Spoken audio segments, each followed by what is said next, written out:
everybody, and welcome to today's Tip of the Week episode. I'm your host, Lori Palau, and if you're listening to this in real time, congrats. We've made it to March.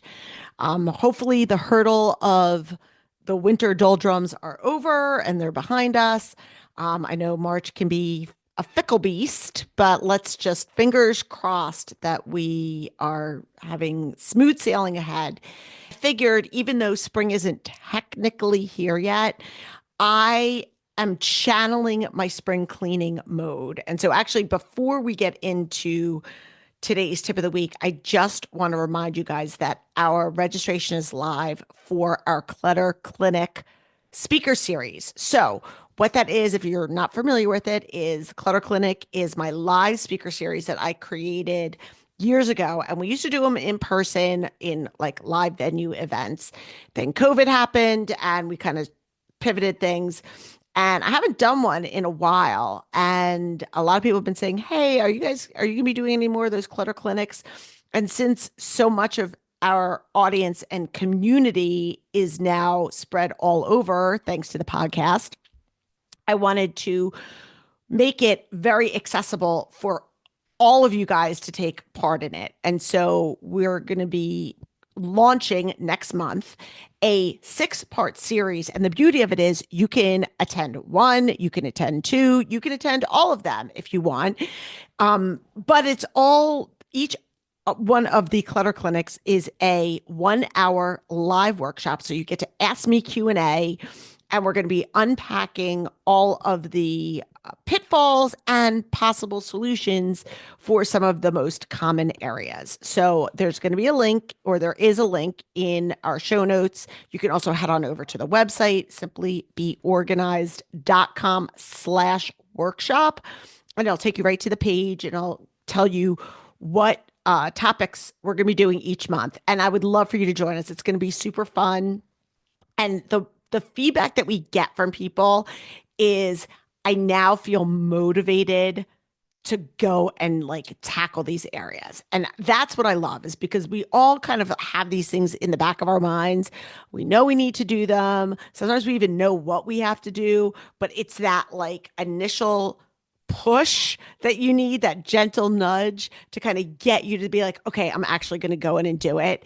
And our goal with these, when we did them live and when we're doing them now virtually for you guys, is to give you that extra motivation so that you leave here feeling energized and going, okay, I'm ready. I can do this.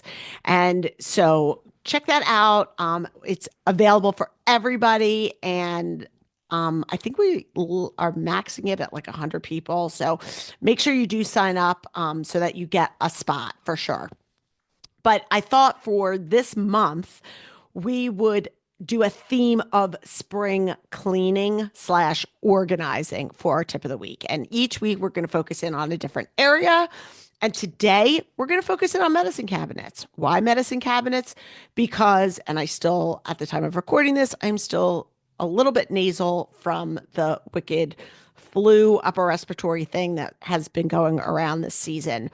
And I think for so many of us, we buy things because we're sick or having allergies or whatever the situation is.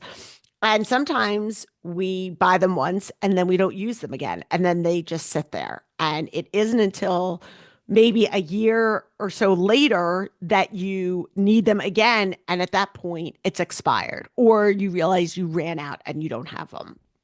So, going through our medicine cabinets proactively is a great thing to do. It's funny, I was having a conversation with one of my neighbors the other day because her daughter was sick and she needed, before she ran out to CVS to go pick something up, she just shot us a couple, myself and one of my other neighbors, just like a quick text asking if we had something. And it prompted me to go into our medicine cabinet, look, and then take inventory of what we had, what we didn't have.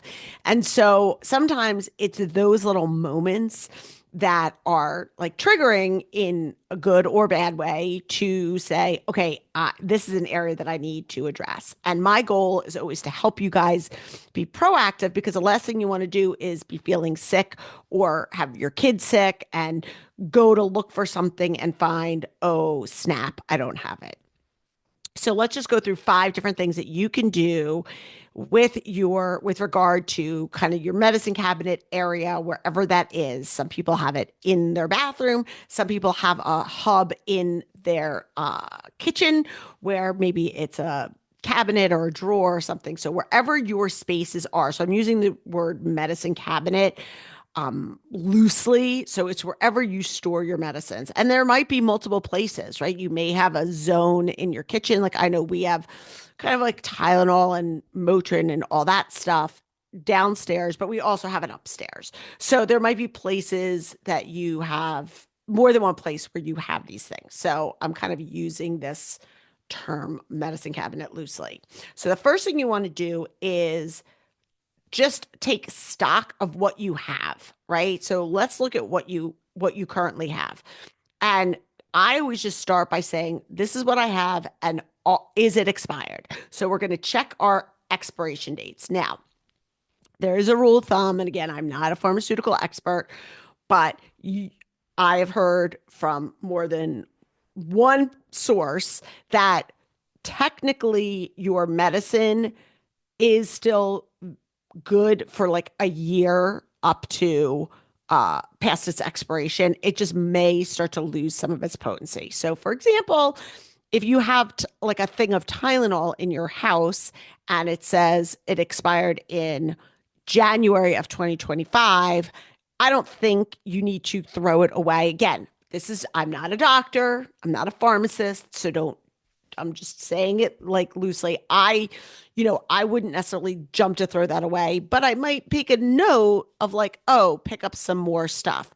Now, if you say my Tylenol expired in 2019, well, yes, that you're going to get rid of. But if it's something that is like a month or so expired, I think it's probably safe that you can hold on to it. But I would again make a list. So whether you're making a physical list, handwriting it down, or you're taking notes in your phone, I would start to inventory the things that you already have that might need to be replaced. Now, the other thing I would do is I would also think about the common things that you might need that you may be like, oh, I'm out of that. So, what are some common kind of household medicine things that you might need? That could be things like Band-Aids, again, like I said, Tylenol, Motrin, or ibuprofen, um, some sort of antihistamine, so a Claritin, a Benadryl, a Zyrtec, things of that nature.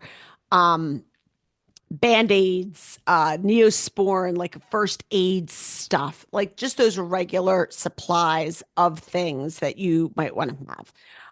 I typically don't anymore stock because we don't, knock on wood, get sick as frequently. But when my kids were younger, I used to stock like decongestants and Mucinex, all of that stuff more readily because there was always somebody was fighting something.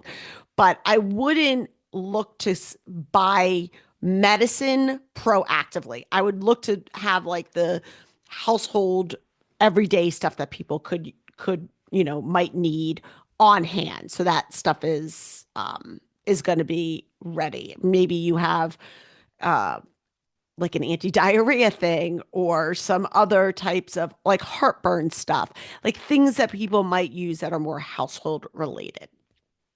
The other thing is you may have stuff in there that again was like medicine from an antibiotic or a specific, ointment that you had for God only knows what, that ailment is no longer an issue. And then you can just get rid of that and declutter and streamline the stuff that you have in your medicine cabinets that you no longer need. So you want to essentially be keeping only the stuff that you think you're going to need on the regular. So that means ditching old prescriptions, half-used bottle of things. I'm not a fan of like going back to an old antibiotic. Like I like to use that in real time. And then once that's done, get rid of it. I just don't, I'm just not somebody that likes to just like hold just rando pills here and there. Now, when it comes to decluttering that, I do think it's really important for you to do proper disposal. There are a lot of different ways, and especially coming up this month. And that's why I wanted to do a jump start on this spring cleaning is you can probably just Google medical disposal. Now, I can't speak for every CVS or Walgreens or pharmacy, but many of them do have a prescription donation or a medicine donation recycling. So check with your local pharmacy.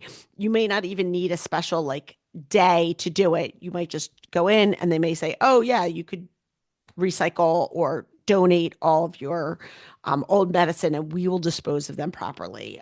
We don't want to just flush stuff down the toilet or throw them in the garbage. It gets into our water stream, it gets into our soil. I don't want to get into a whole environmental thing, but there are certain safeguards and regulations that you want to adhere to. I never want to make decluttering hard or challenging. So that's why I'm saying just you could put everything probably like in one bag and just like I said, go reach out to your local pharmacy, and they will likely have a day or a solution for you to be able to just drop that off. I've done it for clients, and it really is very, very seamless. Now, once you've done the decluttering, then it's time and you've already made note of what you need to restock.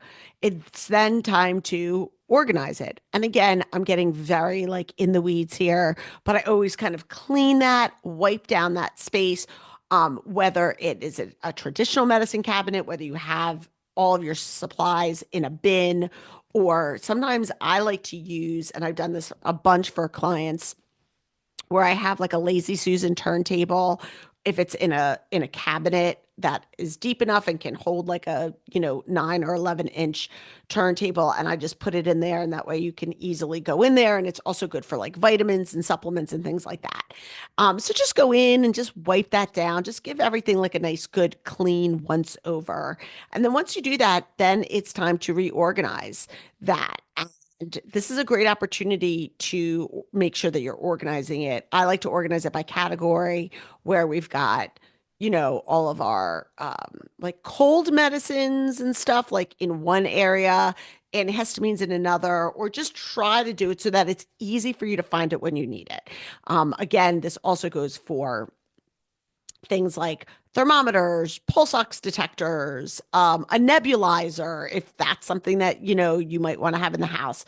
So just again, we're thinking about if somebody is sick or somebody is injured and we need to get a first aid or a medicine, where are people going to go? We want to make it easy for people to find the stuff. And this can also, again, go for vitamins and supplements and other things that you need. So where does it make the most sense? Keep it organized, keep it by category, and make it simple. How you store it is totally personal preference. I'm a big fan of clear bins, labels, because that way, if you have somebody that is not like you, let's say you have a caretaker, whether it's a babysitter, your parents, in-laws, somebody that's at your house and they need it, you want them to easily be able to find it. So, especially those items that are frequently used. So if you or someone in your family takes medicine on the regular basis, you want to have that in a specific spot that makes sense. And you may have, like I said, multiple locations. So if there's stuff that you take every day, that might be front and center in your cabinets, and then stuff that is more like as needed, like a first aid item or some sickness item, could be in a cabinet or in a bin somewhere else. It doesn't necessarily need to be taking up the prime real estate that your everyday items would take up. And sometimes that's seasonal, right? So maybe as we're entering into the spring allergy season, you're going to have your Zyrtec or your Claritin or whatever that is out in the kitchen or in the bin with your everyday stuff because that's something you're going to be taking. But then in a couple months, when your allergies maybe subside, you can put that away. So just like your food, you want to cycle through your medicine in an area that makes it easy for you to find when you need it, and whatever else you need to restock, just have that on hand because there's nothing worse than being sick or in need of a medicine and not having it. So that's it, guys. That is your tip for this week. And again, make sure that you click on the link in our show notes or visit our website, simply the letter B like boy organized.com/workshop to sign up if you're interested. I believe the first clutter clinic that we're going to be doing is closets. We're going to be kicking that off, but there's a whole list of different rooms of the house and spaces that we're going to be tackling. So check that out. And I can't wait to see you there. All right. Until next week, I'm Lori Plow. Peace out.